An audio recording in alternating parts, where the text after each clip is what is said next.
देखो, जब विभीषण जी ने भगवान से कहा कि रावण तो रथ में विराजमान है और आप जमीन पे, रावण रथी विरत रघुवीरा, देख विभीषण भयो अधीरा, तो पूरे रथ को भगवान ने अध्यात्म का बताया। इससे विजय होती है वो आध्यात्मिक। हम खास जो रथ में खास विषय होता है वो सारथी होता है। उसमें जो भगवान ने कहा ईश भजन सारथी सुजाना, जो अपने इष्ट का निरंतर भजन है वही इस रथ का सुजान सारथी है। जो निरंतर भजन करेगा वो पॉजिटिव चिंता नहीं करेगा, वो हर बात में कृपा देखेगा, हर बात को संभाल लेगा। अब भजन तो है नहीं, थोड़ा बड़ा भजन करते हैं वो भी इस काम से कि हमारा काम बन जाए, हमें अनुकूलता मिले, सुख मिले, इसी भाव से शुरुआत होती है। अब प्रारब्ध अशुभ आ गया तो फिर उसकी श्रद्धा भी डामाडोल हो जाती है, भजन भी छूट जाता है। अगर सत्संगी है तो फिर जब बहुकाल करी सत्संगा तब हो सब संशय भंगा, इसमें डट के लगना पड़ेगा। तो महाराज जी फिर मुख्य साधन सत्संग हुआ महाराज जी काफी इसमें। बिल्कुल, बिना सत्संग की तो है नहीं। मत कीरति गति भूति भलाई, जब जय जतन जहां जय पाई, सो जानो सत्संग प्रभाव, लोकों वेद न आनु पाओ। और उपाय ने सत्संग के द्वारा, साधु संग के द्वारा ही अध्यात्म की गति होती है। और सत्संग को समझने के लिए नाम जप महाराज। हाँ, बिना नाम साधन को हरि भजन है, कै सत्संग सहाय। अगर सत्संग और नाम जब दोनों चलते रहे तो फिर इसका समाधान हो सकता है, अन्यथा नहीं हो सकता। जैसे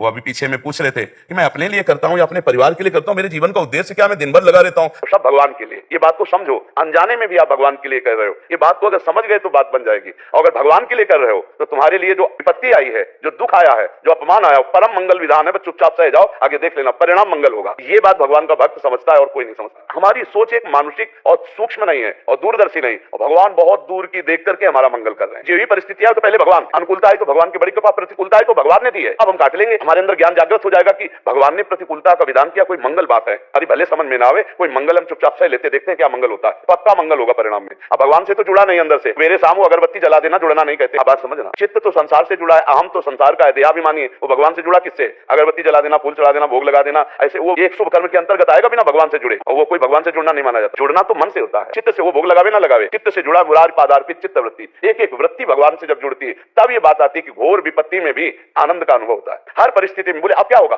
अब वही होगा जो भगवान मंगल विधान रचे होंगे। कोई ना कोई भगवान रास्ता निकाल देंगे, निकाल देते हैं, पक्का निकाल देते हैं। अब जीव को विश्वास नहीं, भगवान से जुड़ा नहीं, तो अहंकार उसे फिर नष्ट करता रहता, फिर तो कर्म नष्ट कर देंगे।